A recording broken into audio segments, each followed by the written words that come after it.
Bienvenidos de nuevo. Iniciamos ya el último recorrido de este congreso y pasamos a continuación a la siguiente mesa redonda sobre la relación procesal entre las abogacías públicas, colaboración frente a o versus enfrentamiento. La mesa es moderada por Ana Barrachina Andrés, que es letrada del Gabinete Técnico del Tribunal Supremo, y en la misma participan Víctor Ernesto Alonso Prada, que es letrado coordinador de la Junta de Comunidades de Castilla-La Mancha, María do Ronsoro Alberdi, que es abogado del Estado jefe del área contenciosa administrativa y también secretaria del Consejo de ENISA, y José Luis Espelosín Audera, que es letrado del Ayuntamiento de Zaragoza, secretario y letrado asesor de la Comisión Ejecutiva de la Sociedad Mercazaragoza S.A. Gracias. Bueno, muchas gracias, Diego. Gracias a todos por estar aquí hoy viernes y ya con la vista puesta en el fin de semana. Gracias por mi parte y por las personas que me acompañan. Gracias a la organización de este primer congreso.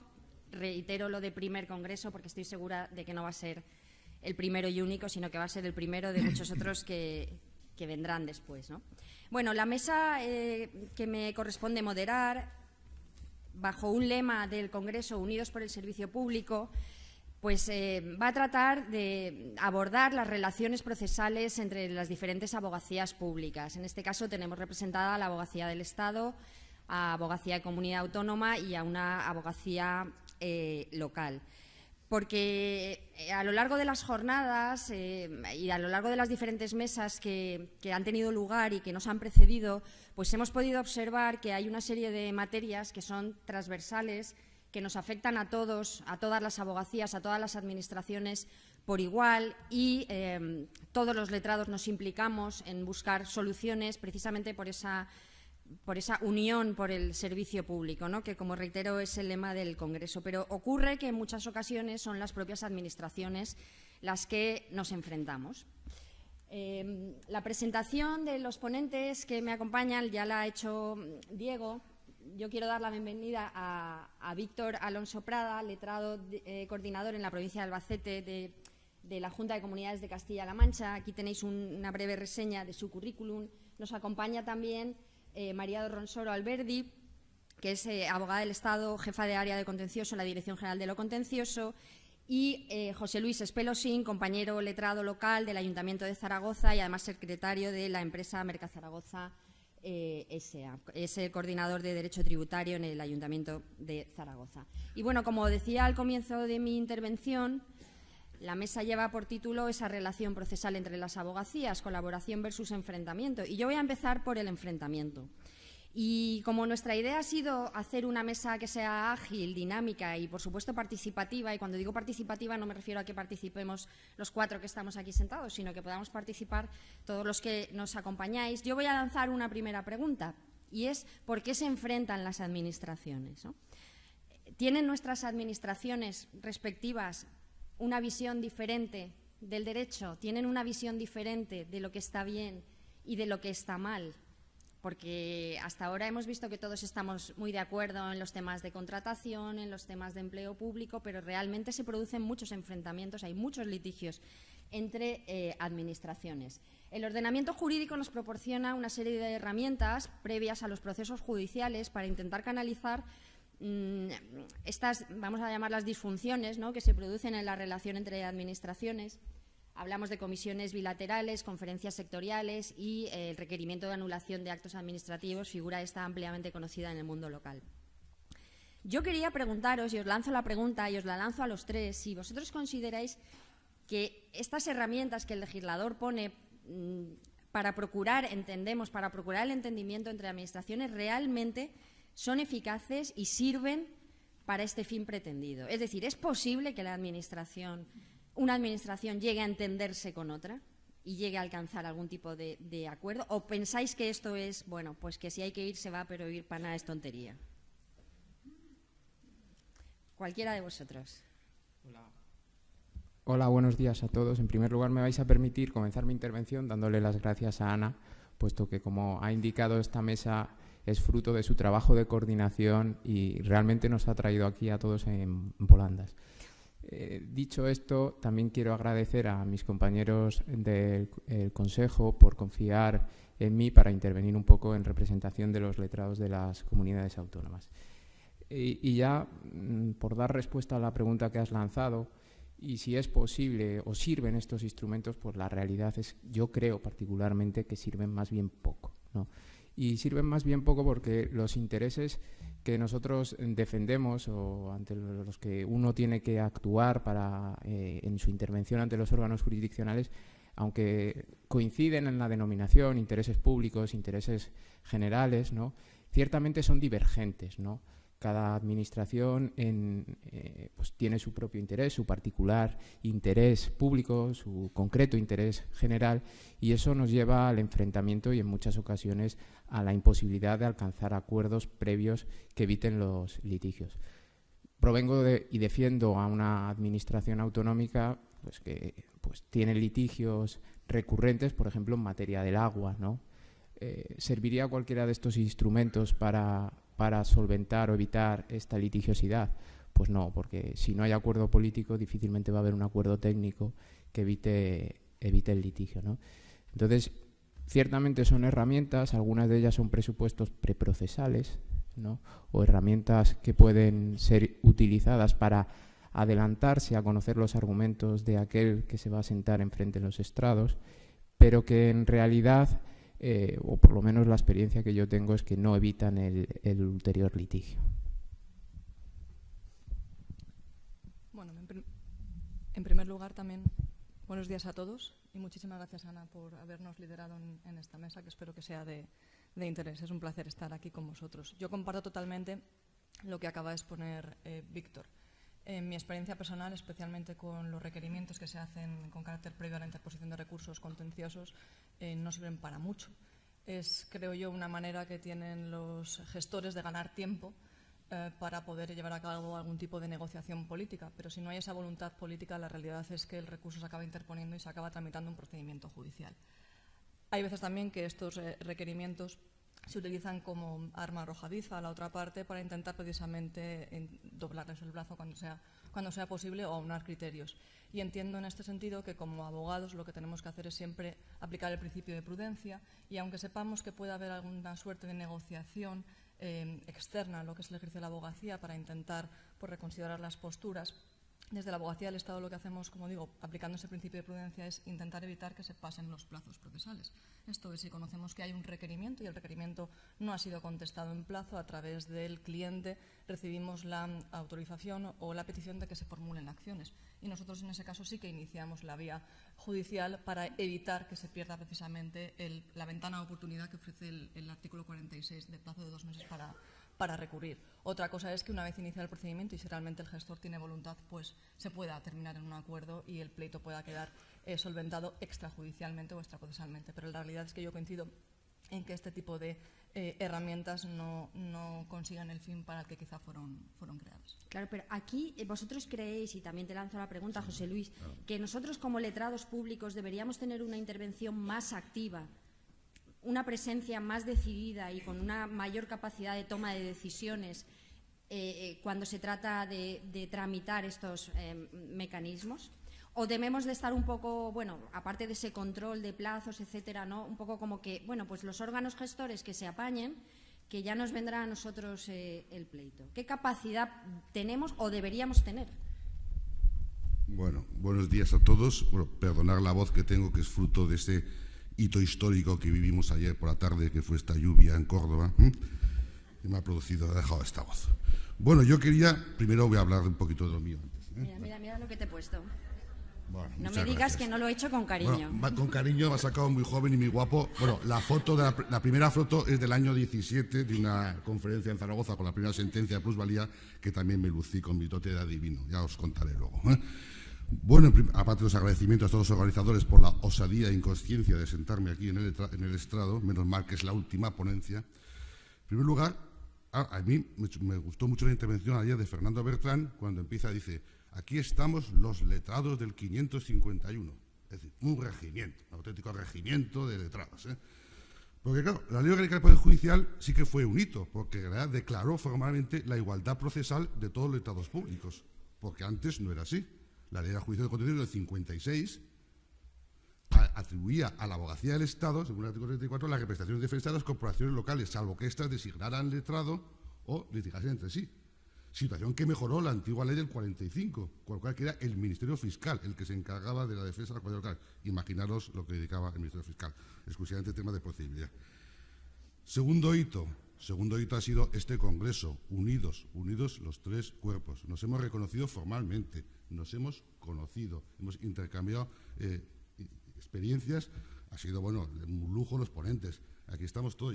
Aquí me siento que estoy aquí con mis hermanos mayores, con los abogados del Estado y con los letrados de las comunidades autónomas, aunque yo soy el mayor por edad, como es lógico y obvio. También hablábamos ahí de drogas, el SDA. Aquí tenemos el JSP, jóvenes suficientemente preparados. Y, bueno, el tercerito ya lo he dicho, que era lo de Córdoba. Bueno, vamos a lo importante. No creo en las comisiones bilaterales ni en las conferencias sectoriales. Sí creo, y a nosotros ha funcionado, en los requerimientos de anulación de actos administrativos.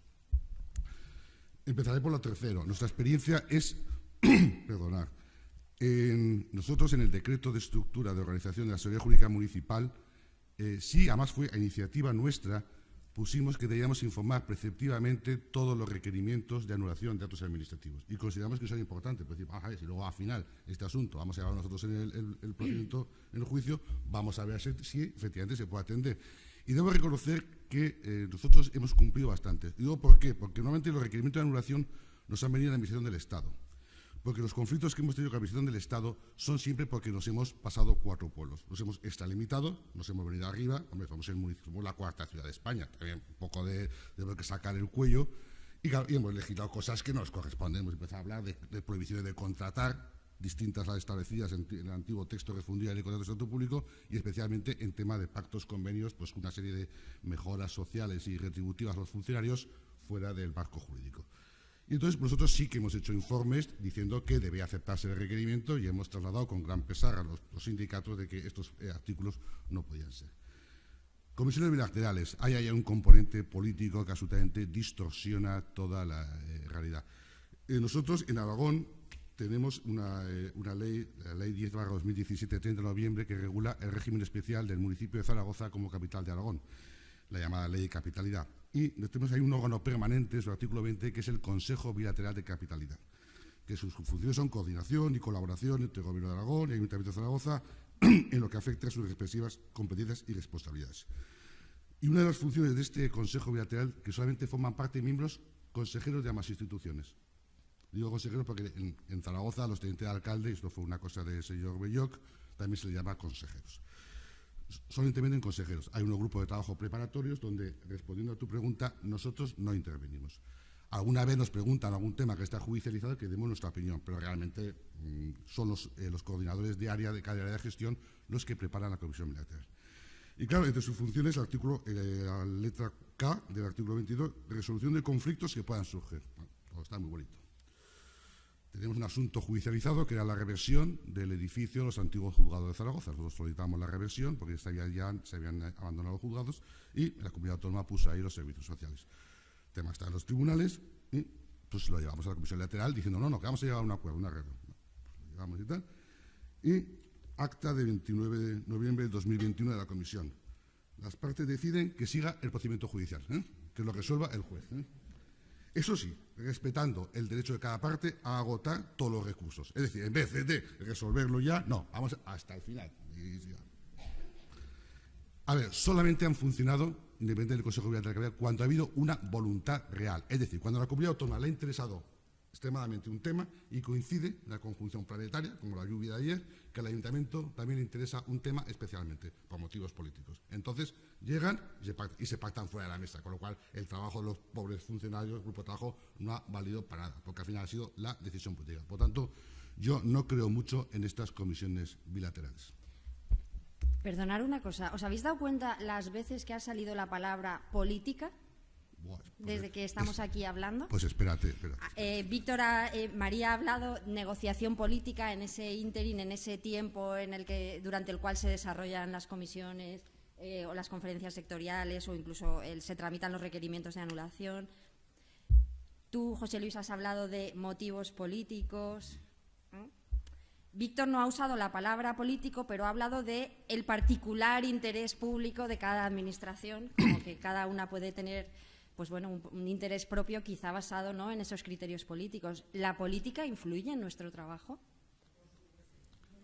¿Quién ha dicho por supuesto?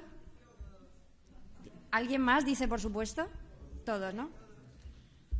¿Cómo influye la política? Bueno, Carmen primero yo. Sí. Pues, sinceramente, en nuestro día a día, ¿no?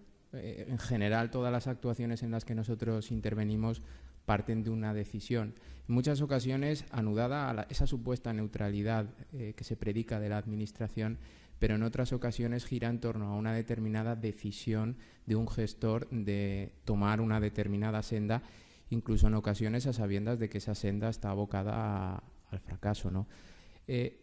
Conferencias sectoriales, comisiones bilaterales, es que nuestra participación en ellas es residual o inexistente, ¿no? ¿Por qué? Porque hay un famoso magistrado, ¿no?, que se refiere a nosotros, a nuestro colectivo, como la Guardia Pretoriana del César, ¿no? Y de hecho a nuestra asociación profesional le dedicó una entrada en su blog diciendo: la Guardia Pretoriana se alza contra el César, cuando nosotros iniciamos unas actuaciones judiciales contra nuestra propia administración empleadora. Entonces, realmente desconfía, a lo mejor es que la palabra es que desconfía de nuestro rol o de nuestro papel o de nuestro criterio técnico, porque a lo mejor nos ve con esos ojos técnicos y no quiere escuchar lo que un técnico le tiene que decir, que actúa desde un punto de vista estrictamente independiente o desde la lectura y el análisis sosegado, pausado del ordenamiento jurídico, ¿no?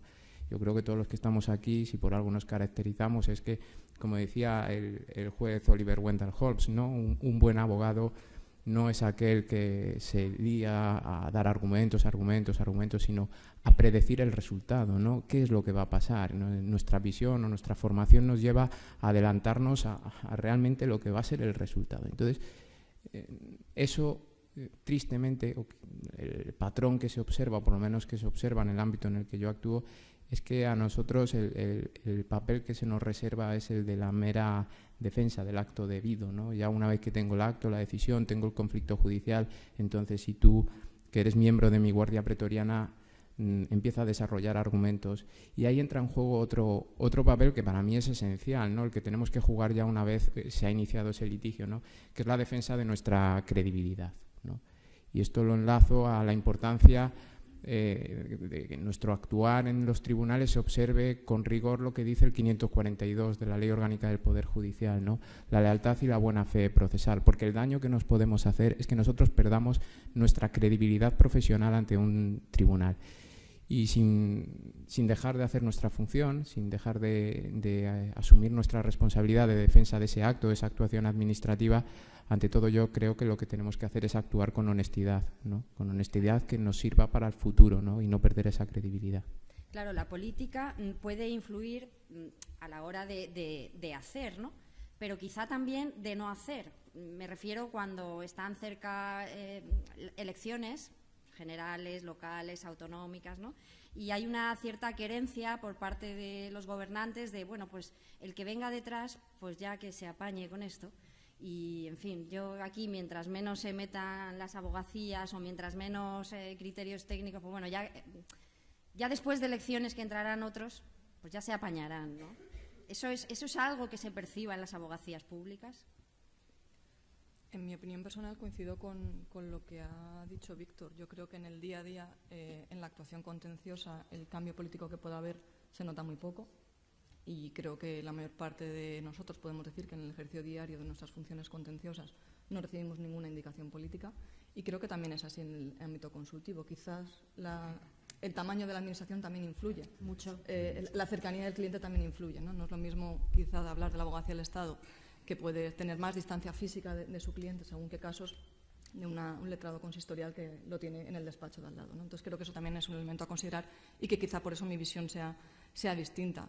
No obstante, me parece que como abogados tenemos independencia técnica.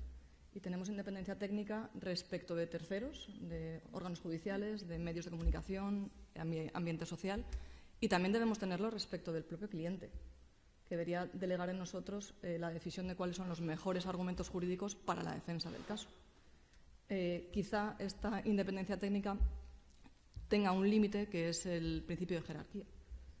Si el gestor es tu jefe, pues ese principio de jerarquía igual te obliga a adoptar una serie de decisiones. Pero en mi opinión sí que deberíamos tener esa independencia técnica y solo debería obviarse por respeto a la unidad de doctrina o a los criterios de coordinación que se hayan dado en la organización. Sí, por una relación jerárquica, claro, pero hablamos de esa independencia, sí, te voy a dar la palabra, José Luis, pero hablamos de esa independencia técnica como deberíamos tenerla, ¿no? Pero realmente la tenemos autonomía, como dejo ahí apuntado en la diapositiva, tenemos autonomía para tomar decisiones. Y ahora entraremos en el artículo 54 de la Ley de la Jurisdicción, ¿no? ¿Tenemos o no tenemos? A ver, vamos a decir la verdad. Yo sí. Venga. Hoy también yo ya soy verso libre. Por eso ya te lanzo a ti la pregunta. A punto de jubilarme. No, pero sí que así no. Siendo serio, sí que la tenemos.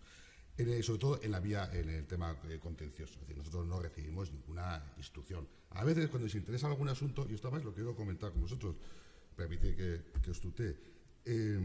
Cuando algún asunto les interesa, nos dicen, oye, ¿por qué no me pasas tu contestación a la demanda? Y yo, no. Esto es propiedad intelectual y yo no doy mis demandas, mis contestaciones a nadie. No sé si a vosotros os pasa esto y qué postura tenéis. Yo entiendo que es propiedad intelectual. Nos pasa en los recursos de apelación o eventuales recursos de casación. Es decir, nosotros, según la instrucción de servicio, nosotros tenemos que, si vemos que un asunto no es susceptible de apelación y es perjudicial, tenemos que hacer un informe motivado diciendo que, bueno, las razones por las cuales no deberíamos recurrir. Y en estos informes me vengo arriba, cuando veo que no hay ningún esto, y también hago una estimación un poco al alza, pues de los intereses que... es el tema de la patada a seguir, es decir, que que lo pague esta condena millonaria, que la pague la siguiente corporación. Entonces yo hago un informe, mire usted, esto me va a costar tantos intereses, está perdido por esto, las costas van a suponer una estimación, siempre digo estimación prudente, y me he pasado 4 pueblos, bueno, un todo para intentar forzar al órgano. ¿Qué ocurre? El reglamento dice no, y si el letrado no recibe respuesta del órgano gestor, tendrá que poner recurso de apelación. ¿Qué ocurre? Nunca contestan. Nunca me han contestado un recurso diciendo, sí señor, tiene usted razón, señor Esperosín, no vamos a recurrir. Pues no va a pasar nunca. Sí, pero... No, pero la tónica general, no sé, en casi todos los reglamentos es que hay obligación de recurrir, salvo que te digan lo contrario, ¿no? Yo no sé, más o menos, ¿no? Da igual, pero no me contestan. Sí, pero muchas veces ni pero es que no contestan, ni que sí, ni que no. Claro. Es que, mira, entrando en... y los plazos corren, claro, y me quedan 5 días y ¿qué hago? No me han contestado, y sé que no me van a contestar, pues tengo que hacer el recurso de apelación. En nuestro caso, por ejemplo, la iniciativa para agitar la acción, para iniciar el procedimiento judicial, sí que la tiene que tener el cliente y nos lo tiene que expresar a través del correspondiente oficio, pero una vez que inicia el procedimiento judicial es el abogado el que decide. De hecho, esto tiene para nosotros la máxima significación en los recursos de casación, donde si el abogado del Estado correspondiente que tiene que hacer ese análisis entiende que no se dan los elementos para interponer el recurso, no se interpone el recurso. Y se hace un oficio en que dice que no se prepara ese recurso. Claro. No, pues eso... Nosotros claro, es lo que quisimos poner, pero no nos dejaron, nos dijeron todo lo contrario. Claro. Fijaros una cosa, estos informes de los que estamos hablando quedan en el ámbito interno, ¿no? Es decir, yo le digo a mi cliente, oye, no recurras porque nos van a cascar las costas, o hay que hacer esto o hay que hacer lo otro. Pero vamos a entrar en el famoso que he puesto ahí, el famoso... No, pero, sí. ¿Qué termino? Venga, pues te dejo terminar. Donde hay la presión política, en el ámbito consultivo. Claro, ayer el Mundo Oval nos contó cómo se fabricaban las salchichas. Pero claro, ya más o menos lo intuíamos, pero bueno, nos explicó. Pero claro, el problema es que estos operarios que van a la fábrica de salchichas del Congreso han aprendido el oficio como concejales. Y ahí lo dejo, ¿no? La preparación de bueno, no todos. Muchos. Escuela de concejales. Como decía José Ramón Chávez también, cuando nos prologó el manual de defensa y representación de las corporaciones locales, tenemos que tener una gran dosis de paciencia. Cada 4 años, un ejército voluntario de esas personas que vienen a intentar cambiar el mundo y hay que explicarles todo otra vez. Prudencia. Estaréis conmigo que el derecho administrativo y el orden contencioso administrativo es una jurisdicción para intelectuales. Para intelectuales. Y claro, explicarles a algunos concejales el derecho administrativo es complicado que lo entiendan. Además, el problema es que hay que tener mucho cuidado con lo que se dice. Pero claro, te cogen una palabra suelta, un argumento suelto y enseguida lo utilizan. No, y me dijo mi letrado que esto sí, no, que yo no dije eso, por favor, dije... No. es imposible. Un campo de minas el derecho administrativo. Y luego también tenemos que tener dosis de psicólogo. Claro, te vienen con cualquier ocurrencia, ¿ya? Y tienes que decirles con suavidad, elegancia, que la chorrada que están diciendo... Hombre, chorrada no lo digas, que no queda les bien. digo, hay que decirlo aquí, lo digo en este foro, ¿cómo le explicas que esta chorrada inmensa, pues no se puede hacer? Y también últimamente dosis de adivino, ¿no? De adivino. ¿No? Usted, un alcalde, me preguntaba, a ver, pero sí, este asunto, de 0 a 10, ¿qué va a pasar? De 0 a 10. Eso sí, siempre decía 4 o 5. Está muy complicado, muy difícil. Siempre poner lo peor, porque mira, si se pierde, ya se lo dije al alcalde, y si ganamos, claro, es que hemos trabajado y me he partido el pecho. A veces yo digo que nosotros surfeamos, somos grandes surfistas. Nos movemos en la ley, por supuesto, pero claro, la presión política es muy importante. Es decir, cuando te dicen que hay que sacar el contrato de limpieza, que son 700 millones de euros, y ya lo han anunciado en la prensa, tiene que ir al gobierno de pasado mañana, ya, pero que tengo que hacer el informe. Solo tengo 2 días para un contrato de 700 millones. Sí, solo tienes 2 días. Bueno, es complicado. La administración local yo creo que lo sufrimos bastante. Pero bueno, lo vamos toreando. Lo vamos toreando. Bueno, pues como estaba apuntando antes, esto que hemos hablado de los informes de, oye, pues sí que aconsejo recurrir o no aconsejo recurrir porque estamos ya fundidos aquí y tal, pues quedan un poco en el ámbito interno, ¿no? Pero yo quería plantearos también la problemática que plantea el famoso artículo 54 de la Ley de la Jurisdicción, ¿no? Aquel que permite al letrado público, cuando considera que la actuación administrativa impugnada pues pudiera no ajustarse a derecho, pues ponerlo en conocimiento de su administración con la suspensión del procedimiento judicial durante unos días, ¿no? Hasta que la administración decida lo que va a hacer.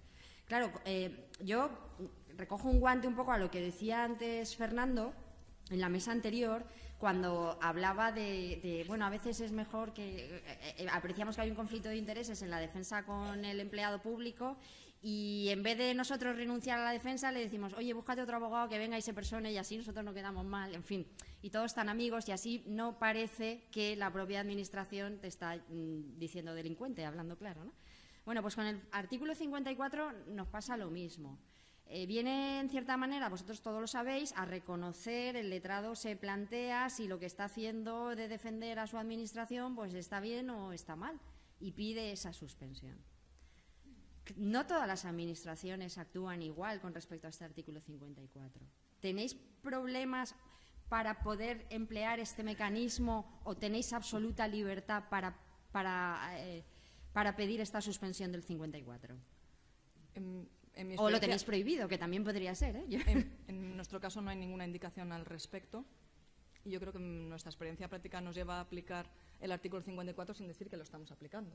Esto es, tú analizas el caso, ves que lo tienes perdido por las sentencias que haya, los precedentes que tengas, e inmediatamente te pones en contacto con el cliente para buscar, no que autorice el allanamiento, porque esa autorización, según el artículo 7 de la Ley 5297, le corresponde al abogado general del Estado o a la abogada general del Estado, sino para que te informe favorablemente que su parecer es coincidente con el tuyo y que entiende pues, que por alguna razón el procedimiento no está fundado en derecho a la resolución recurrida y que por tanto es susceptible de ser revocada. Pero me parece efectivamente que evidenciar este hecho ante el tribunal ya te deja en una posición de debilidad, sobre todo si a resultas de esa consulta formal que tú puedas hacer, la respuesta es un no. Entonces, en mi caso, creo que pocas veces se utiliza por la abogacía, salvo en supuestos muy, muy excepcionales. Sin perjuicio que sí que intentamos persuadir al órgano administrativo para que corrija su criterio e intente adaptarse al que han fijado ya los tribunales, advirtiéndole, por supuesto, de que no solo, como decía Víctor, eso permite ganar lealtad respecto del tribunal, en el sentido de que éste pueda percibir que solo se defiende por el servicio jurídico correspondiente aquello que realmente es conforme a derecho, sino también por un ahorro para todos en trabajo, puesto que si consigues allanar desde el principio en un procedimiento te evitas toda la tramitación, tanto para el juzgado como para la propia abogacía, y el tema de las costas del que seguramente luego hablemos. Claro. Si ese allanamiento se produce en un tiempo rápido desde el inicio del procedimiento, es posible que, valoradas las circunstancias, el órgano judicial acuerde que no haya condena de costas. Esto, por lo que respecta a la administración a la que yo sirvo, no hay ningún tipo de instrucción y evidentemente podemos hacer uso de esa herramienta. O sea, en la práctica pues no se hace, ¿no? En cierto modo, porque realmente nosotros, y a medida que la administración es más grande, pues a quien representamos y defendemos es a un paquidermo, ¿no? Entonces, el paquidermo al que tenemos que llevar y defender, pues le cuesta cambiar el paso y le cuesta cambiar el caminar o la dirección de su caminar, ¿no? Entonces, esto se ve muy gráficamente cuando un letrado sabe que lo que defiende no se puede defender, sobre todo en un abreviado uno lo percibe, ¿no? Cuando en el turno de palabra pues directamente se limita a remitirse a los acertados y exhaustivos argumentos que obran en la resolución administrativa, ¿no? Una vez que dices eso está dicho todo, es decir, no te estás creyendo el papel, esa representación teatral, ese momento teatral que te toca jugar. Entonces, bueno, en cierta medida luego por otro lado tampoco hay un incentivo, ¿no?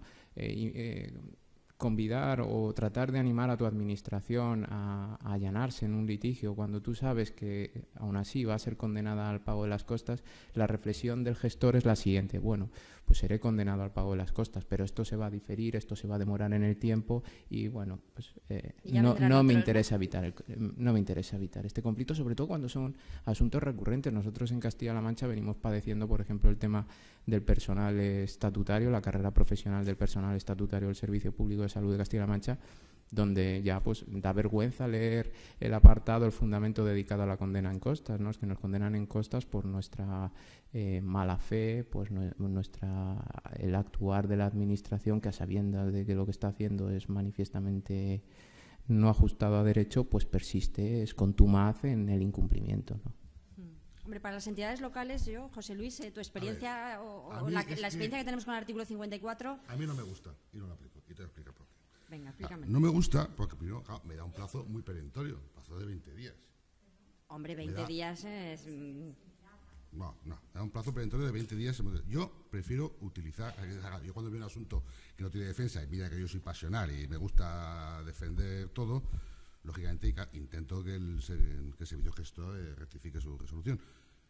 Pero me gusta más utilizar la vía de la suspensión del procedimiento del 19.4 del enjuiciamiento civil en cualquier momento del procedimiento. A veces, pues sí, contesto a la demanda y pues, sabiendo que que este tema tenemos que salvarlo, porque además los jueces, por lo menos en Aragón, agradecen fundamentalmente que intente llegar a un acuerdo y se portan muy bien con las costas. Entonces, yo no lo he aplicado nunca 54.2. Sí que he hecho así o pedir muchas suspensiones porque me han dicho los venga, sí, lo vamos a arreglar, pero déjame el tiempo que dar. Bueno, venga, entonces pedimos la suspensión por 60 días. Tengo que hablar con la otra parte, digo, oye, ¿te parece? Vamos a ya cuando tengo seguridad de que vamos a resolver el asunto. Cuando tengo seguridad ya pongo en contacto con el recurrente, con su letrado, digo, venga, vamos a llegar a un acuerdo, vamos a estimar en parte, ¿te parece bien? Sí, ¿no? Y pedimos la suspensión. Entonces, bueno, esa vía me ha sido útil y no he usado nunca 54.2. Vamos, esto es mi opinión. 54.2, que es curioso, claro, porque yo cuando planteo ese tema, Ana, digo, vamos a bucear un poco. Hay un auto reciente, ¿o qué explica tú? No, explícalo tú. Un auto reciente del Supremo de admisión del 8 de junio de 2023, un caso muy curioso, porque nosotros, por supuesto, como decían Ana y Víctor, tengo plena autonomía. Yo si quiero pedir la suspensión o si quiero pedir o aplicar 54.2, nadie me da instrucciones. Pero esto fue una instrucción del Ayuntamiento de Baracaldo a sus servicios jurídicos diciéndoles que para pedir usar el trámite del 54.2 tenían que pedir autorización al Ayuntamiento. O sea, los propios letrados recurren, ganan en primera instancia, ganan en apelación, y el Ayuntamiento de Baracaldo, yo no sé por qué, pues sigue empeñado en el tema y presenta recurso de casación. Y el Supremo lo admite. La cuestión casacional pues, es muy interesante y me gustaría que dices, pues casi que contestáis vosotros. Punto primero. Cuestión que presenta interés casacional. Determinar si existe una relación de subordinación jerárquica entre un ayuntamiento y los letrados pertenecientes al Servicio de Asesoría Jurídica Municipal. ¿Me contestar alguno? ¿No? Hombre, somos empleados públicos. ¿No? Ahí lo dejo. Cuestión casacional. Bueno, también lo dejo ahí. 2. Sentado lo anterior, determinar si es posible que un ayuntamiento pueda dictar una instrucción para que los letrados pertenecientes al referido servicio de asesoría puedan ejercitar la facultad de suspensión del procedimiento judicial que regula el 54.2 de la Ley 2998. Son las dos cuestiones casacionales que, bueno, veremos qué dice el Supremo. Veremos qué dice. Bueno, hemos visto un poco cómo nos enfrentamos y quizá podemos concluir que los mecanismos legalmente previstos pues no ayudan a buscar un entendimiento, las normas procesales, pues bueno, quizá tampoco nos lo ponen fácil, pero vamos a ver también la posibilidad No, perdón, antes de pasar a la posibilidad de entendimiento, como antes se apuntaba en la mesa, ¿vale?, el tema de las costas. ¿Puede ser la condena en costas o la posible condena en costas un impedimento para que mejoren las relaciones judiciales entre las administraciones a la hora, por ejemplo, de allanarse o de reconocer extrajudicialmente una pretensión, en fin? Porque, claro, al final, ¿quién paga los platos rotos, ¿no?, de los procesos? ¿Sería necesaria una reforma en materia de costas? Por ejemplo, que no fueran al vencimiento en los casos de litigios entre administraciones. ¿Cómo veis ese tema? Yo partiría de un problema esencial en el tema de las costas, ¿no? Es que ahora existe una presunción de que si una administración es condenada, o sea, si se ven estimadas las demandas, la administración es condenada al pago de las costas, ¿no? Y a la inversa, ¿no? Si el recurso se ve desestimado, pues mayoritariamente no se ven imposiciones en costas, ¿no? Eso por un lado, ¿no? Hay un problema que realmente el Instituto de las Costas Procesales en el ámbito en particular de la jurisdicción contencioso administrativa se está convirtiendo en un arma arrojadiza, ¿no? Nuestras memorias anuales lo que demuestran, si analizamos el estudio económico de los últimos 5 años, es que el próximo año, si sigue la tendencia, por primera vez en nuestra historia como servicio jurídico, la cantidad de dinero a pagar en condena en costas va a ser mayor que lo que recaudamos, cuando los porcentajes de sentencias que se ven desestimadas siguen manteniéndose, ¿no? Entonces, a uno que le gustan las cifras, pues esto le llama la atención. Por otro lado, las costas son un crédito, entonces nosotros no podemos disponer de esas cantidades, y si tenemos ese crédito a nuestro favor, pues nosotros tenemos que tasarlo y que exigirlo y recaudarlo, ¿no? Dicho esto, sí que es cierto, por ejemplo, mi comunidad autónoma es una especie de cajero pagador, ¿no? Sobre todo en este tema de los trasvases del agua, donde recurrentemente venimos pagando costas pues a la Comunidad Autónoma de Murcia, a la Comunidad Autónoma, a la Generalitat Valenciana, a la Confederación Hidrográfica o a las comunidades de regantes. Hemos conseguido que por lo menos prospere la tesis de la minuta ideal. Entonces, esto sí que es muy gracioso porque prospera la tesis de la minuta ideal, partimos de una minuta ideal y vemos ya desde la barrera cómo los letrados de las otras administraciones empiezan a calificar cuál ha sido la cantidad, la calidad, la intensidad de su trabajo, quién ha seguido la senda, ¿no?, para ver quién se lleva más dinero en ese reparto. Pero eso de las por no costas. aplicar los baremos que ya no son baremos, que ya los baremos que ya no existen, como...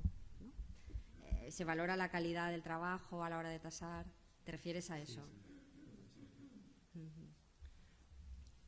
A mí me parece que efectivamente, como ha dicho Víctor, si en pleitos entre administraciones públicas lo que se pretende es que no haya condena en costas, que igual las costas es un incentivo también para intentar conseguir acuerdos, la regulación solo puede hacerse vía legal. El abogado del servicio jurídico correspondiente no puede renunciar a tasar las costas cuando ha habido una condena, en ese sentido, porque es un crédito de derecho público y así lo hacemos, ¿no? Es verdad que quizá en aquellos casos dudosos se puede indicar en fundamento correspondiente a las costas que hay serias dudas de derecho que puedan justificar que las mismas no se impongan. Y también es verdad que yo creo que el Supremo, en todos los supuestos de allanamiento, satisfacción extraprocesal o desistimiento, tiene una doctrina que a mí me parece que es correcta, que es la modulación. Hay que ver cómo se ha comportado cada una de las partes para ver si le corresponde o no en la imposición de las costas. Y yo creo que eso permite, con muchísima amplitud, dar un resultado muy acertado a cada caso particular, de manera que se pueda, de alguna manera, obviar el criterio del vencimiento objetivo que establece el artículo 139. Pero puede ser la condena en costas, ¿creéis que puede llegar a ser un obstáculo para lograr el entendimiento y resolver el litigio de otra manera? Yo creo que no. Yo creo que no. ¿Creéis que no? Diferente. Nosotros además tenemos la suerte, bueno, pues no sé, en Aragón, a veces que los jueces en materia de costas en litigios entre administraciones públicas no condenan en costas. No condenan. No condenan. En apelación alguna vez, porque claro, el presidente dice, no, en apelación el que apele, alguien tiene que pagar la apelación, se dice el presidente de la sala de contencioso, pero siempre moduladas, siempre moduladas. Entonces, bueno, pues es un tema, es decir, por 1.500, 2.000 euros que nos pueden cobrar, pues no es una barrera para poder recurrir. Claro. Otra cuestión de la que cuando estábamos en las charlas... Y otra cosa, nosotros seguimos utilizando los baremos, pues porque facilitamos el trabajo. Nadie se opone, la letrada de la Administración de Justicia encantada y de momento no hay problema. decía que otra de las cuestiones que hemos hablado estos días cuando nos hemos reunido era también, como ahora está también muy de moda todos los sistemas alternativos de resolución de conflictos y entre ellos y principalmente la mediación intrajudicial, pues esa posibilidad de mediar en el orden contencioso administrativo y qué posición asumimos los letrados en esa mediación. Si debemos asistir nosotros o no, si por el contrario deben de ser los gestores en cuyo órgano se ha producido el acto o la actuación administrativa impugnada, ¿no? Si cabría esa mediación entre dos administraciones, más allá de esos mecanismos previos al inicio del proceso judicial, sino ya una vez en marcha, ¿no? Y vosotros planteabais un poco pues, la disyuntiva que se podría dar entre el principio de transparencia y la confidencialidad a la que todos estamos obligados, ¿no? en nuestra actuación. ¿Creéis que la mediación, que está tan de moda, ya os digo, puede ser un canal de resolución de conflictos entre administraciones? Creo que a lo mejor justo entre administraciones puede ser, porque podría facilitar, como decimos, que los gestores se sienten en una mesa con el mediador mediante, valga la redundancia, y que puedan resolver las cuestiones. Yo particularmente soy escéptica en cuanto a la mediación contenciosa de particulares frente a la administración. Respecto a quién asiste a las reuniones, está pautado que si el que tiene que tomar una decisión respecto de la renuncia a algún tipo de derechos, porque la mediación al final las dos partes tienen que ceder, en mi opinión tiene que asistir el gestor, necesariamente. Y creo que también la mediación casa mal respecto de principios que son propios de cualquier administración pública, como la transparencia y el principio de igualdad. Si nos encontramos ante un tema tributario, ante un tema de personal en el que se produce una mediación, ¿cuánto puede renunciar el gestor en cada caso? Y como la mediación está sujeta a un protocolo de confidencialidad, ¿podemos utilizar esa información en otros procedimientos si nos la piden? ¿Cómo casa eso con el principio de transparencia, que debe, entre otras cosas, servir de espíritu a la actuación administrativa? Creo que es un sistema que, sin perjuicio de que se desarrollará por ley seguro y que algunas dudas puedan quedar sueltas, que puede ser complicado encajar en el ámbito del contencioso administrativo, sobre todo para mí en materias tributarias y de personal. Quizás se podía pensar en hacer una suerte de protocolo como el que existe, por ejemplo, en la Abogacía del Estado entre la abogacía y la agencia tributaria en materia penal, para el tema de las conformidades, establecer una serie de suelos a partir de los cuales no se pueda negociar, para garantizar dentro de lo que cabe cierta homogeneidad a la hora de adoptar acuerdos de mediación. Yo coincido con María, que tiene razón. Nosotros podríamos llegar a acuerdos en asuntos que son muy técnicos, como son en temas de exenciones tributarias, que tenemos muchos conflictos de temas, por ejemplo, de exención del IBI o el ICIO con el Estado de la Comunidad Autónoma, pero claro, son temas tributarios que afectan al principio de igualdad, porque con este contribuyente, que al final es un contribuyente, sí que llegas a un acuerdo y no llegas conmigo particular. Lo veo complicado. Y en los pleitos políticos, que son políticos 100%, bueno, solo faltaría que lo dejasen a los letrados opinar sobre este asunto. Eso es lo que va a decir el político. Lo veo muy complicado. Aparte, en la mediación es que hay que creer. Y nuestros responsables políticos yo creo que no creen en la mediación. Además, malos tiempos estamos viviendo ahora para la mediación, el consenso y la conciliación. Claro, yo voy a abordar otro tema, ya entrando un poco más en lo que quizá debería ser la colaboración entre las abogacías públicas, y tanto con el tema de la mediación o como la reforma legislativa que a lo mejor es necesaria en materia de costas, ¿no? No sé, ¿se cuenta con nosotros? ¿Se cuenta con la opinión de las abogacías públicas? ¿Tenemos participación en esos foros institucionales donde se deciden o se pueden decidir estas cuestiones? Yo creo que esa respuesta es fácil, ¿no? A la pregunta es un rotundo no, ¿no? Pero es que ni siquiera en el ámbito doméstico, en el ámbito interno, la inmensa mayoría de los que estamos aquí, pues formamos parte de asociaciones profesionales. ¿Y cuál es nuestro peso en la casa para conseguir algún tipo de mejora para nuestro colectivo? Cuando nuestro verdadero colectivo no alcanza a tener una representación, no llega a ser un interlocutor social, ¿no? Y yo observaba, por ejemplo, la semana pasada un ataque vehemente que se llevaba a cabo en el ámbito, además de la agencia tributaria, ¿no? Respecto de una reunión que se había mantenido por parte de la Secretaría de Estado con la Asociación de Inspectores de Hacienda de cara al desarrollo de la carrera profesional, ¿no? De ese colectivo. Y eran las organizaciones sindicales las que precisamente lanzaban un ataque, ¿no? Atacaban porque no se había tenido en cuenta, no se había mantenido ese diálogo con los verdaderos representantes de los trabajadores. Pues si en el ámbito doméstico se produce eso, en este otro ámbito donde nosotros somos una rara avis, pues evidentemente es difícil que se cuente con nosotros o que se nos quiera escuchar o se nos permita opinar. Y deberías permitirse o incluso que esa participación nuestra fuera necesaria. Se me ocurre la ley, y esto lo hemos hablado, ¿no? La ley del derecho de defensa. Antes también se ha apuntado. O sea, ¿dónde está la abogacía pública? No está en ningún lado. No se nos tiene en cuenta. Sí, está en una disposición final primera. Bueno, pero ahí al final. Final. Claro. La modificación de la ley 52/27/29 de asistencia jurídica del Estado. Entonces, quizás sería necesario esa presencia. ¿La veis necesaria esa presencia en esos foros institucionales? Por supuesto que sí. Creo que deberíamos intervenir cuando se nos dé la oportunidad en la tramitación de los proyectos de ley que puedan afectar, desde luego, al ejercicio del derecho a la defensa, como es este caso que hemos visto, y me consta que por parte del Ministerio de Justicia se hicieron algunas observaciones para que toda esa regulación, que al final no establece más que derechos y obligaciones de los abogados, también pudiera extrapolarse e incluir a los abogados públicos.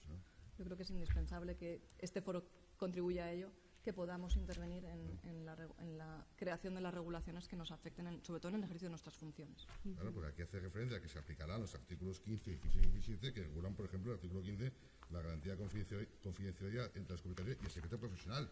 Bueno, y acordar la magnífica presentación de ayer de José María Ayala con el tema de existe el secreto profesional de los abogados in-house, como somos nosotros. Pues, claro, y aquí se regula exactamente igual que para el derecho privado. Entonces, ¿cómo va a quedar esto? Claro, porque como apuntaba María, en este foro, pues un poco lo que se busca es el poder trabajar juntos, los tres colectivos que estamos aquí representados, ¿no?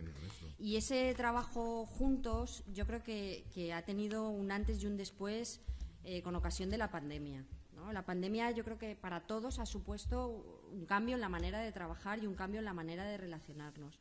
Realmente, bueno, Twitter fue el BOE diario, ¿no? Siempre había alguien que ya se lo había leído por ti y encontrabas las noticias, ¿no? A través de otros compañeros, de otras asociaciones profesionales. Yo recuerdo también la Abogacía del Estado con sus instrucciones y recomendaciones en materia de contratación que han circulado por todos los ayuntamientos. Ha habido también muchísima colaboración entre ayuntamientos y con las comunidades autónomas. Y yo creo que eso nos ha cambiado un poco el chip y nos ha hecho darnos cuenta de que hay compañeros más allá de las cuatro paredes de nuestro ayuntamiento o de nuestra oficina, ¿no? ¿Cómo habéis vivido vosotros ese cambio en la manera de relacionaros como abogados públicos con otras abogacías públicas, ¿no? Bueno, la pandemia hubo una colaboración increíble, fue impresionante. La verdad, todo el día te veías artículos y comentarios de compañeros, circulares, instrucciones. Claro, fueron días muy intensos y creo que colaboramos todos. También es cierto que eran colaboraciones siempre a título personal, siempre vas tirando tus contactos y tal. Y lo que yo he hecho en falta es que esta magnífica colaboración que hubo pues no se ha canalizado de un modo oficial. Es decir, ahora ya más allá de las relaciones personales que podamos tener con otros compañeros de otras abogacías, no existen unos canales de comunicación permanentes. Espero que este congreso sirva, pero creo que sería una conclusión importante, una recomendación, que imagino que la habréis incluido, para crear unos canales de comunicación. Entonces, al final tenemos temas iguales. Acordaros la locura que fue, entre el artículo 34 del Real Decreto Ley 820, no sé cuántas modificaciones, cada día una modificación. Era una locura.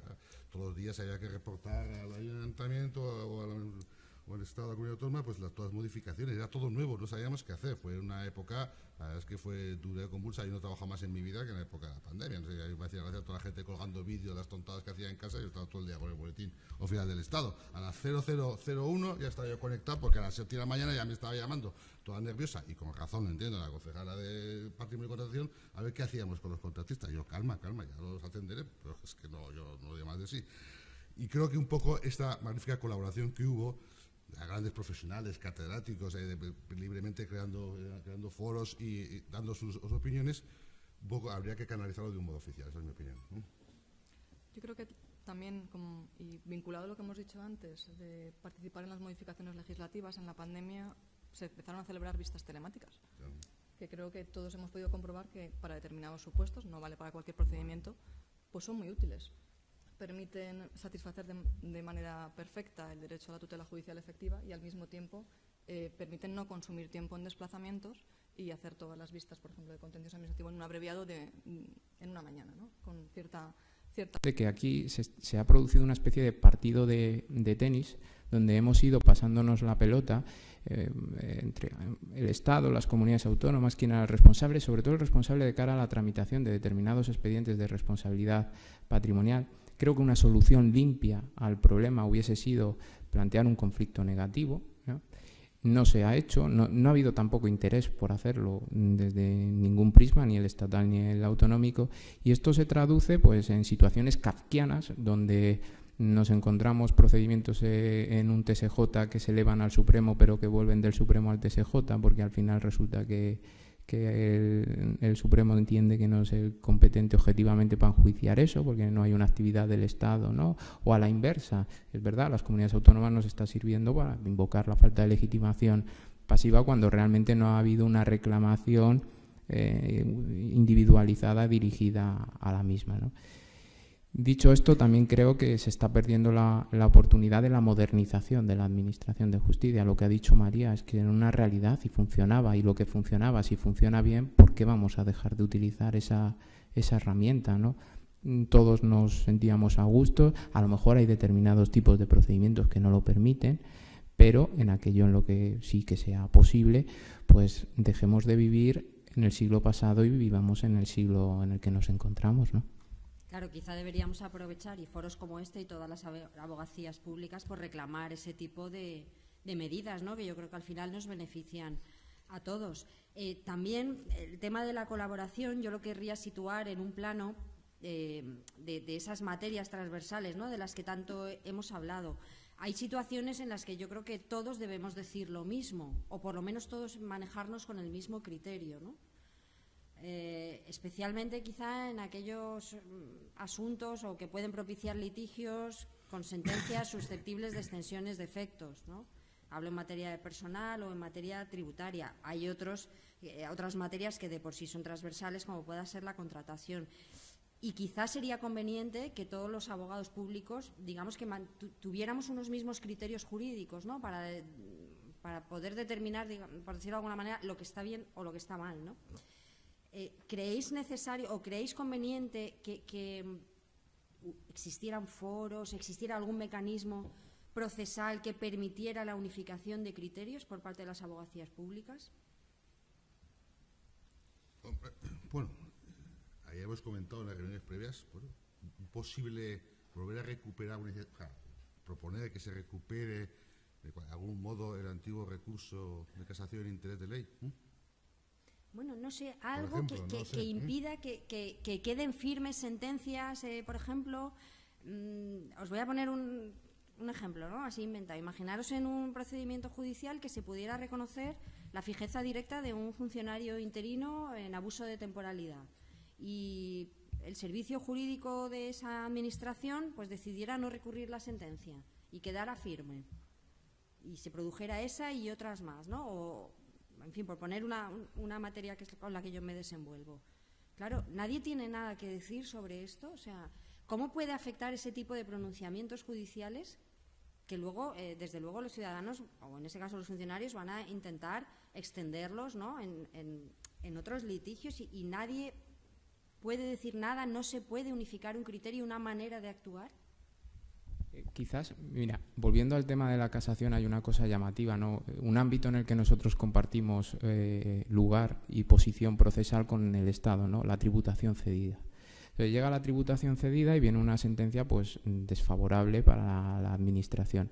Y yo sí que he hecho en falta una comunicación entre el Estado y la comunidad autónoma de cara a esa hipótesis de llevar a cabo la impugnación del recurso de casación. Porque claro, luego llegamos al punto de que falta, como consecuencia de la falta del diálogo, pues yo, comunidad autónoma, tomo la decisión o me doy el paso al frente y recurro eso ante el Tribunal Supremo. Quizás el problema esté en la técnica legislativa, porque la posición procesal del Estado, ahí ya la ley solamente le permite comparecer a uno como recurrente o como recurrido. Si no ha preparado el recurso, pues claro, se persona allí como parte recurrida. Luego, quizás a raíz de unos pronunciamientos del Supremo, su posición, llegado ese hito, es cuando se le da traslado para oponerse, desechar el trámite, ¿no?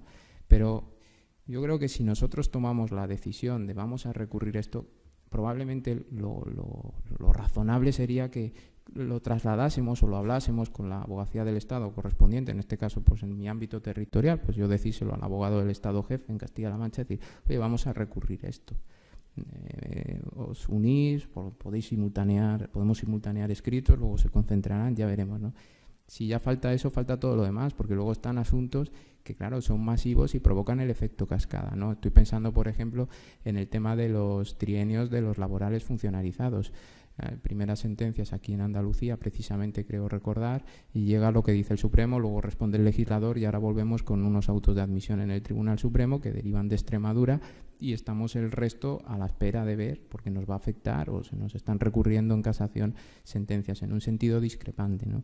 Entonces, pues a lo mejor el problema parte de falta de buena técnica legislativa y luego, al margen de eso, de que realmente no dialogamos, no interactuamos, ¿no? Por lo menos eso yo es lo que yo percibo, ¿no? Creo que efectivamente no dialogamos porque no hay ninguna norma que nos obligue a ello. Si se produce ese diálogo, esa comunicación, en tu caso, por ejemplo, con el Servicio Jurídico en Castilla-La Mancha del Estado, es porque conoces a la persona, y exclusivamente por eso, ¿no? A mí, en cuanto a la pregunta que nos has lanzado, Ana, a mí me parece muy difícil que todos los servicios públicos podamos decir lo mismo en todas partes. Creo que, lógicamente, cada servicio público, por garantizar esa unidad de criterios, sí que tiene que decir lo mismo en ámbito procesal y en ámbito sustantivo. Y, de hecho, de nuevo, en función del tamaño, la dispersión territorial puede dificultar que eso se cumpla y que pueda haber, a lo mejor, criterios contradictorios en un ámbito que, como sabéis, que es el derecho, que no es una ciencia exacta. Me parece más complicado la cuestión que planteabas de la posible intervención de unas administraciones públicas en litigios en los que no han sido parte, precisamente por el concepto que maneja la ley de interés legítimo, que está en el artículo 19. Si eso no cambia, estamos ante una jurisdicción revisora y si tú no has sido parte, veo muy complicado que podamos articular un mecanismo para que otra de las administraciones pueda incorporarse y pueda intervenir.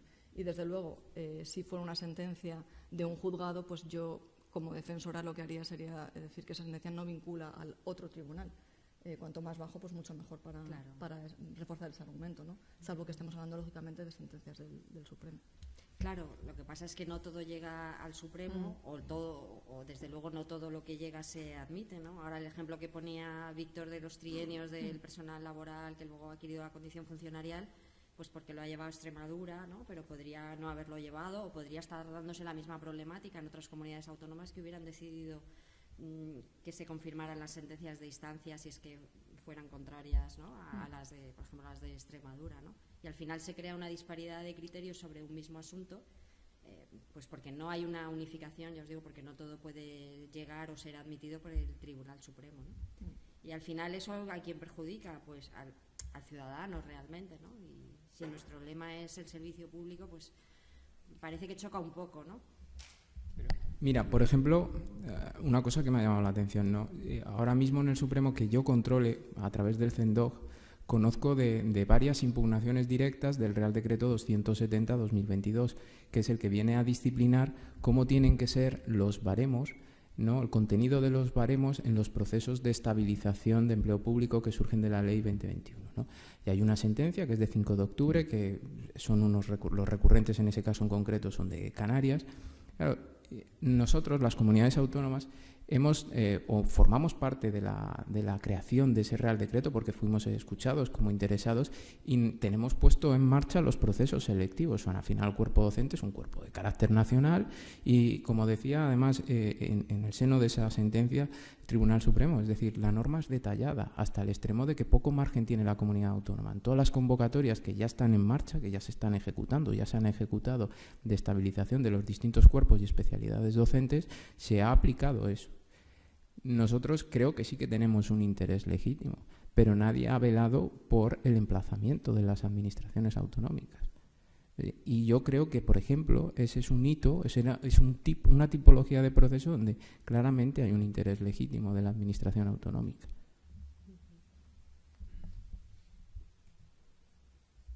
La pregunta final, ¿qué podemos hacer juntas las tres abogacías, ¿no? En las reuniones que hemos mantenido, hemos hablado de la conveniencia de estar presente en foros institucionales donde se cuecen las reformas legislativas y poder aportar, ¿no?, según nuestra experiencia y sobre lo que consideramos que puede ser mejor precisamente para la defensa del interés común. Especialmente hablamos de la reforma en materia de costas, pero un aspecto muy importante que también apuntabais en esas reuniones era de la necesidad de divulgar el trabajo que se hace desde las abogacías públicas, ¿no?, y especialmente en otras jurisdicciones en las que somos unos absolutos desconocidos. Total y absoluto, sí. Especialmente la civil, por ejemplo. La ¿no? civil y penal menos en la civil, somos auténticos desconocidos. Así como en el contencioso somos parte del escenario del decorado, sin nosotros no hay juicio. A mí me ha pasado un juicio civil o penal, a mí me ha pasado muchas veces. Yo estoy colegiado, abogado colegiado en ejercicio y siempre llevo el carnet. Pero llegas a la puerta del juzgado, sale la gente. ¿El abogado? Sí. ¿El ayuntamiento? Yo. ¿El carnet colegiado? Que lo llevo, digo, no. Yo vengo en representación y defensa del ayuntamiento. Además, cuando tome mi DNI, además consta mi nombre en las actuaciones. La gente levanta la cabeza, se me queda así mirando, pone mala cara, entra en esto, le pregunta al juez, lógicamente el juez, ¿no?, sale y dice, pase.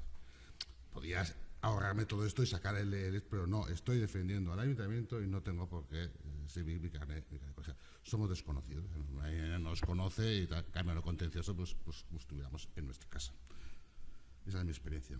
Y hay cosas curiosas y divertidas. A mí me pasó, por ejemplo, una vez que estábamos en un tema penal grande, un tema de una estafa inmobiliaria que fue muy famosa en Zaragoza, con insolvencias punibles, delitos fiscales, de todo.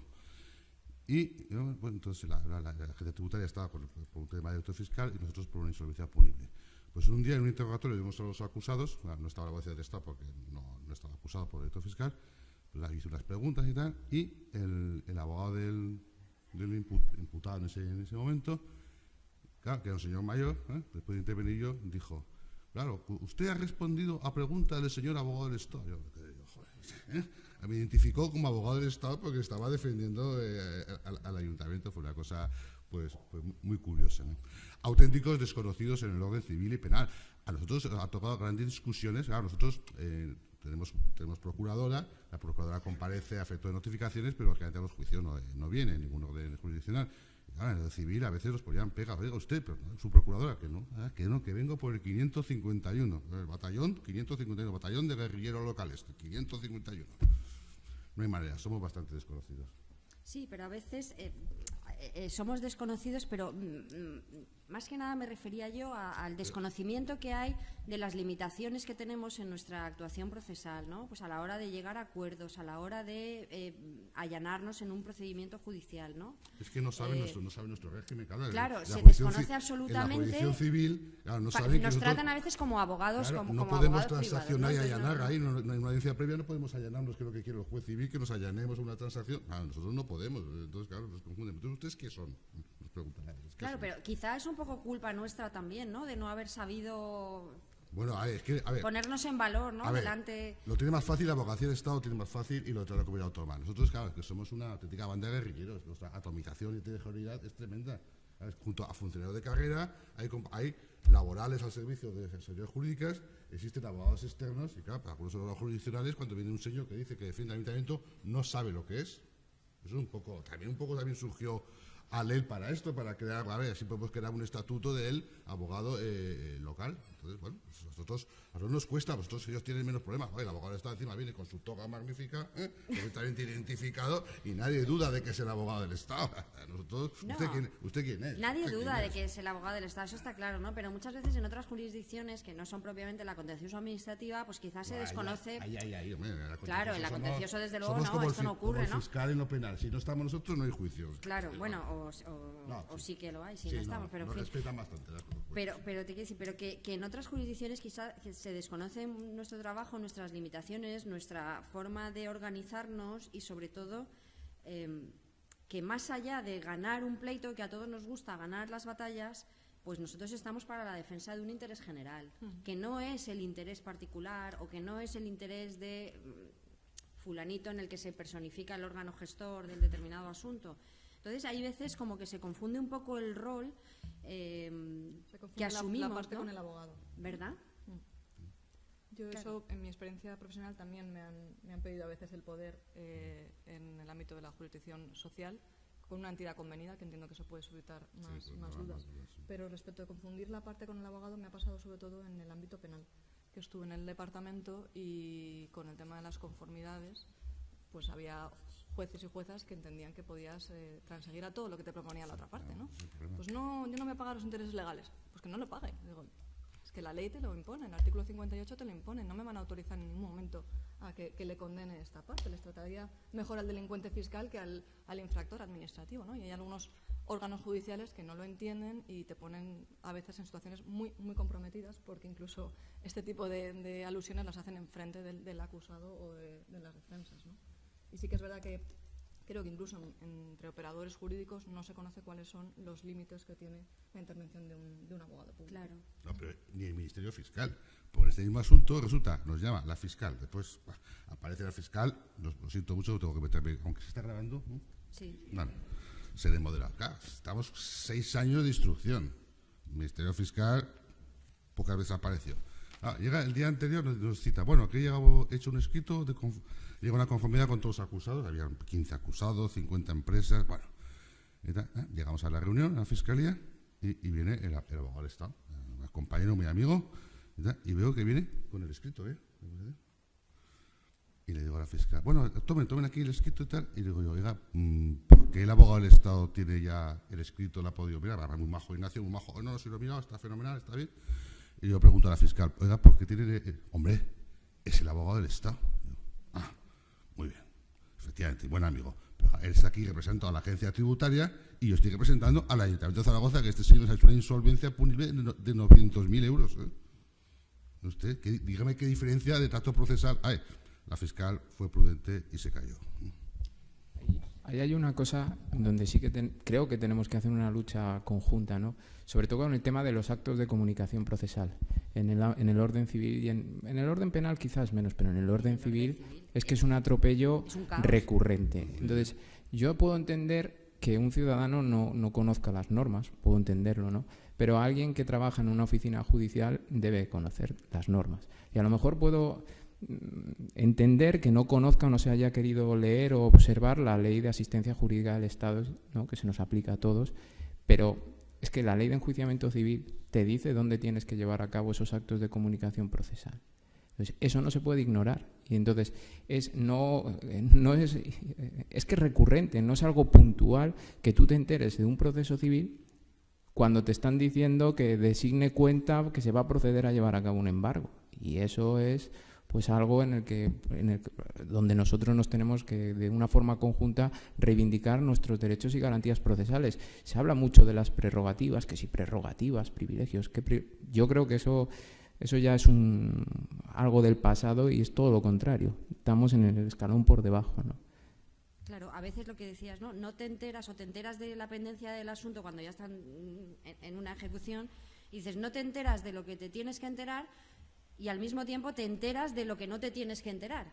Porque yo, desde mi experiencia en el Servicio Jurídico del Ayuntamiento de Alicante, yo recuerdo que a través del Lexnet nos entraban todo tipo de comunicaciones, por decirlo de alguna manera, procedentes de juzgados, y sabíamos a qué personas iban a desahuciar por falta de pago, porque como pedían los informes de vulnerabilidad social a los servicios sociales, a través del Servicio Jurídico Municipal, y nosotros, bueno, pues ahí teníamos ya hecho un apartado dentro de nuestros expedientes electrónicos simplemente para girar todas esas comunicaciones a los servicios sociales correspondientes, ¿no?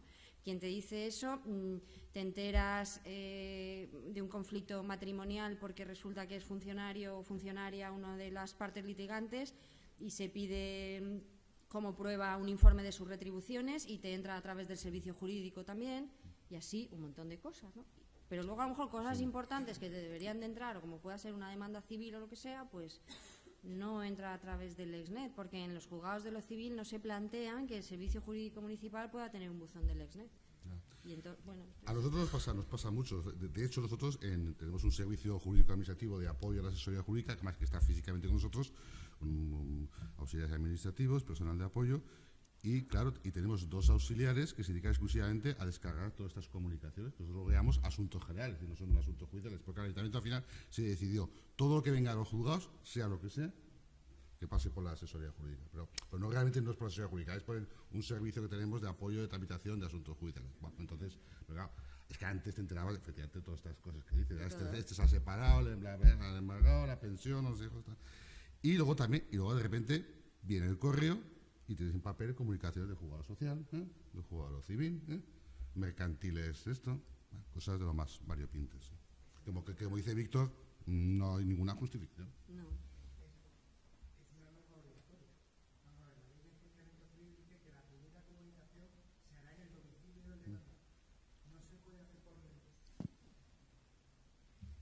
Es una norma obligatoria. La ley de enjuiciamiento civil dice que la primera comunicación se hará en el domicilio del demandado. Yo he tenido muchas peleas con los juzgados de lo contencioso en Málaga por este tema. Vamos a ver, la comunicación es con la administración, no con el servicio jurídico de la administración. Lo mismo que la ley de la jurisdicción contenciosa establece cuando se dicta la sentencia que el secretario la comunicará a la administración, no al servicio jurídico. Y a nosotros nos cargan por el SNE y, en fin, intentan que todas esas comunicaciones sean válidas, porque para ellos es más cómodo. Claro. Y porque la ley dice que la comunicación entre las administraciones se tiene que hacer de forma electrónica.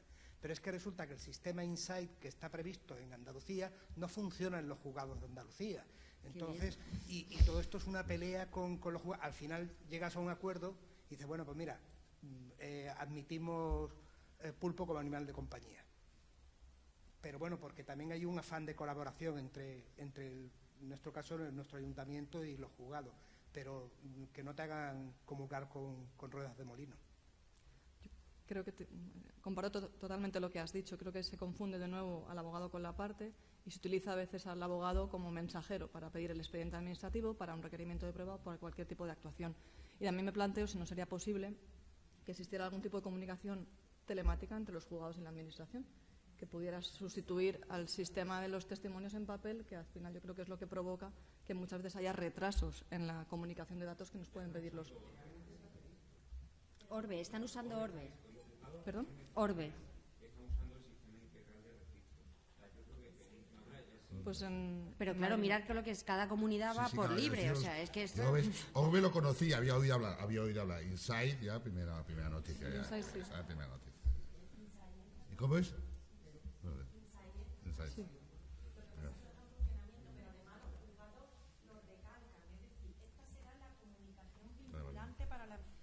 Es decir, como dice, la interposición nos la comunican a nosotros y subrayan en negrita esta comunicación al letrado es la vinculante y se queda obligada a la remisión del expediente a partir de la comunicación. O sea, es lógico, es más fácil la comunicación electrónica, pero es cierto que, claro, el buzón, pero Insight es estatal.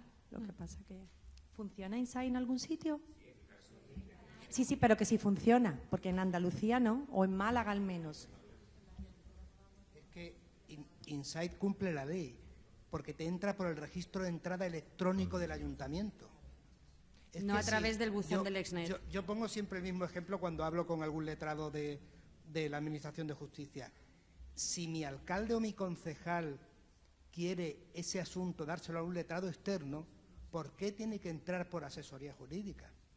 Es que yo no soy el que decido quién lleva cada asunto. Entonces la comunicación no tiene que ser a mí, tiene que ser a la administración. Lo que sí, una cosa que ha apuntado María y que me parece sumamente importante, ¿no?, y recalcarla, esa práctica cada vez más frecuente por parte de los órganos judiciales, quizás por el hartazgo en la parsimonia de la administración a la hora de cumplir con sus oficios y demás, de soltar providencias o soltar alguna diligencia de ese traslado para que a través del representante procesal de la Administración en el plazo de 3 días se remita X, ¿no? Entonces, ¿de qué hablamos? Si esto se incumple, ¿ahora qué soy yo el responsable? Eso no está en mi poder, yo no puedo cumplir eso, ¿no? Y yo, como dice María, lo comparto, es que yo no soy el mensajero de nadie. Hola, buenos días. Pues estáis planteando estos problemas que son habituales en el contencioso administrativo. Imaginaros trasladar al orden civil lo que es la dinámica del procedimiento contencioso administrativo en 2 procedimientos especiales, que son el de la impugnación de las resoluciones de la Dirección de Seguridad Jurídica y Fe Pública y la Oficina Española de Patentes y Marcas, donde lo que se ha hecho ha sido calcar el procedimiento contencioso, pero en el orden civil. Se reclama el expediente primero al órgano administrativo, se le da traslado al demandante, pone la demanda y ya luego te dan traslado. La dinámica es la de reclamar al abogado del Estado directamente el expediente. Para evitar precisamente lo que comentas de, oiga, que se ha incumplido porque no se ha remitido en 20 días, nosotros mandamos un escrito al órgano judicial diciendo, damos traslado al órgano para que lo remita, pero que sepa que esta comunicación la tiene que mandar directamente al Ministerio. El expediente se lo tiene que reclamar al Ministerio. Y nos ha llegado ya la locura total de un letrado que ha dictado la siguiente resolución. Visto el escrito del abogado del Estado, que no se le notifique ninguna otra resolución que se dicte en este procedimiento. Pero eso, lo cual... y tú habrás salido diciendo, no, notifíqueme algo, por alguna sí, claro. Entonces, claro, le he tenido que meter, eso que es de una línea, le he tenido que meter un recurso de 7 páginas. Porque, digo, si no, que cuando llegue el emplazamiento, cuando llegue la sentencia, si no recurro esto, me van a decir que lo he dejado firme y que no puedo instar el incidente de nulidad de actuaciones, con lo cual lo tengo que recurrir, hasta luego tendré que poner revisión y agotar la vía, porque dice que ya no me va a notificar nada más. Entonces, es lo que decía María, de se confunde al órgano con el abogado, en aras de facilitar, pero nosotros mandamos el escrito por eso precisamente, porque si no llega el oficio al Ministerio, no lo manda, le podrían llegar incluso a deducir testimonio por desobediencia. Y lo que hay es una desconexión total. Cada comunidad autónoma tiene su propio sistema, o algunos tienen su propio sistema de notificaciones. Nos encontramos una vez en penal a un señor que estaba condenado en la Audiencia Nacional con una orden de búsqueda y captura para entrar en prisión. Tenía varias órdenes de presentación cada 15 días dictadas por distintos juzgados de instrucción, y él cada 15 días cumplía, pero se presentaba cada vez en un juzgado de instrucción distinto de España, cumplía. Y como no había conexión entre los sistemas de notificaciones, la orden de búsqueda y captura de la Audiencia Nacional no saltaba en los juzgados de instrucción cuando él cumplía su orden de presentación cada 15 días. Eso es, cada reino de taifas tiene su sistema y hay una falta de conexión, y eso... Sí, bueno, República Plurinacional, los reinos de taifas, quiero decir que al final, hombre, eso es un disparate, porque la falta de, pues de si te cuento lo que pasó a mí en el orden contencioso, que es peor todavía, un recurso que presento aquí en el TSJ de Madrid, el certificado del ejercicio y el acuerdo de ejercicio de acciones lo firmaba el titular del órgano de apoyo del gobierno, porque el acuerdo era un acuerdo de gobierno. Me contesta, me manda una diligencia de letrada del TSJ y me dice, oiga, ¿quién es este señor titular del órgano de apoyo? ¿Y por qué no certifica al secretario general? Digo, oiga, tuve que explicarle la diferencia entre secretario general del Pleno y titular del órgano de apoyo. Eso en el orden contencioso. En fin. Claro, pero ahí a lo mejor debemos de hacer un poquito de pedagogía, ¿no? Y foros como este quizá pues es el adecuado para establecer un poco esos mecanismos, de dar a conocer nuestro trabajo y sobre todo cómo funcionan o cómo se organizan las administraciones, pues ¿no? A veces no saben ni quiénes somos a veces. ¿Qué?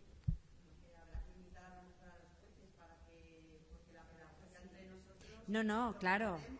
Claro, porque estamos todos los días yendo a los juzgados y sabemos cómo funciona. Aquí hay que hacer pedagogía, pero fuera de sala, ¿no? En sala. Correcto. En un escrito procesal, sino el foro donde yo creo que a lo mejor deberíamos invitar de vez en cuando a también esos otros operadores con los que trabajamos y que a veces pues nos colocan, decía María, en situaciones muy comprometidas y en circunstancias absolutamente impropias también de esos órganos judiciales. Sí. Ellos colaboran, cuando se vais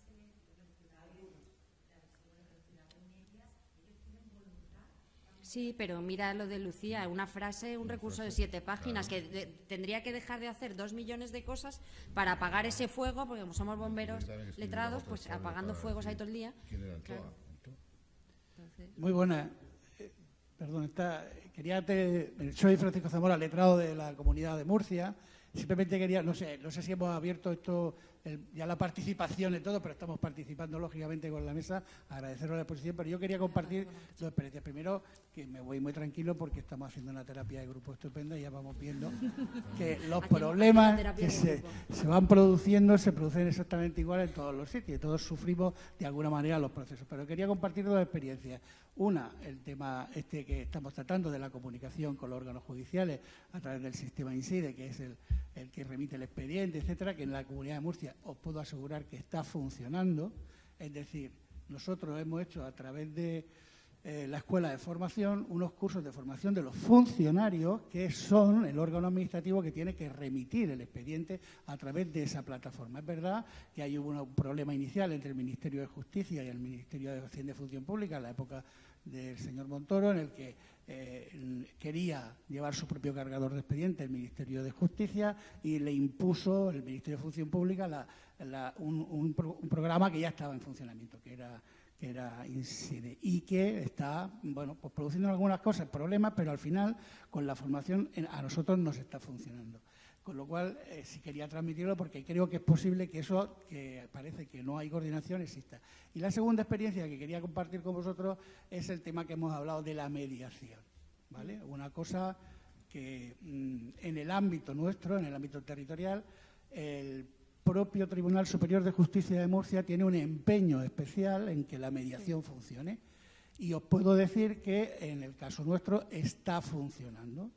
¿Qué ocurre? Es verdad que la regulación es mínima, que el 77 de la Ley de Jurisdicción dice lo que dice, pero claro, nosotros normalmente, cuando es el órgano judicial el que deriva a mediación la solución de un conflicto, nos ponemos en primer tiempo de saludo y nos vamos directo a hacer la mediación, pues que está claro que el propio órgano judicial quiere que entremos en solventarlo. Es verdad que sí, que cuando hay una relación pues con la abogacía del Estado tenemos alguna significación de discrepancias, hay quien dice no podemos negociar, nosotros no podemos transigir, pero es verdad que estamos llegando a situaciones en las que se están resolviendo conflictos, problemas derivados de ejecuciones, de sentencias en materia de urbanismo que son súper complicadas cuando ya hay situaciones consolidadas y después van y se tumban.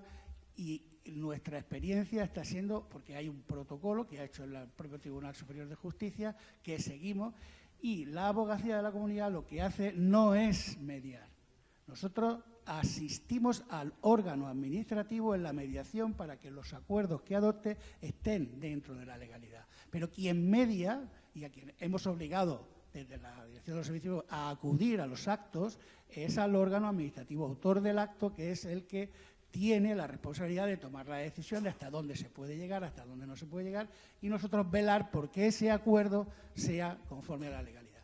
Y ya os encargáis luego de llevarlo ante el órgano judicial para homologación, todo eso. Efectivamente, pero terminamos. hacéis una función vosotros de supervisión de lo que ellos puedan acordar. Claro, al final hemos ya terminado bastantes de los procedimientos, lo hemos terminado con un acuerdo de homologación, firmado judicialmente, con lo cual todo el mundo está perfectamente. Sí, a mí me consta que el TSJ de Murcia es bastante proclive a las mediaciones y está derivando muchos asuntos. Quizá el problema es cuando intervienen distintas administraciones o deberían intervenir.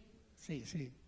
Sí, y hablo aquí de la Administración General del Estado, que claro, si los acuerdos o si han intervenido varias administraciones en el mismo litigio frente a un particular y luego el acuerdo de mediación no se hace con todas las partes, pues ahí hay un problema también. Ahí hay un problema, pero al final lo que hay que hacer es intentarlo. Quiero decirte, como ha dicho creo José Luis, que el tema de la mediación es algo en lo que hay que creer, tienes que formar parte de una especie de secta que nos vamos poniendo uno detrás de otro diciendo que sí es posible. Yo lo que quería trasladaros como experiencia es que sí es posible. Sí, es posible. A mí me consta que en el TSJ de Madrid también hay un protocolo de derivación de mediación y que creo que tiene mucho éxito con el Ayuntamiento de Madrid y con la Comunidad Autónoma también. En el TSJ Valencia también hay un protocolo de mediación. Están muy contentos. Sí. En Aragón no hay. Sí. Buenos días. Por aquí. Venimos de la asesoría jurídica del Ayuntamiento de Badajoz. Bienvenido Bejarano y yo, que soy Emilio Lorido. Y yo creo que la primera pregunta que habría que hacerse es si los letrados, abogados del Estado, abogados de las comunidades autónomas y abogados de las entidades locales partimos desde la misma salida. Y yo creo que no. ¿Por qué? Porque habría que preguntarse, aquí lo han dicho, si para nosotros, los letrados de los ayuntamientos, que somos la administración, la cenicienta de todas las administraciones, se nos aplica supletoriamente esa normativa de la abogacía del Estado o la normativa de la comunidad autónoma correspondiente. Nosotros, por ejemplo, para defender a los funcionarios necesitamos estar colegiados en el Colegio de Abogados de Badajoz. Es decir, defendemos y representamos a nuestras administraciones, pero cuando tenemos que defender al alcalde, al policía local, al funcionario compañero, necesitamos estar colegiados. Segundo, en la vía penal nos piden que nos presentemos y que estemos allí con un procurador. Es decir, yo podía ir, como va el abogado del Estado y defiende al funcionario, le lleva la defensa y la representación.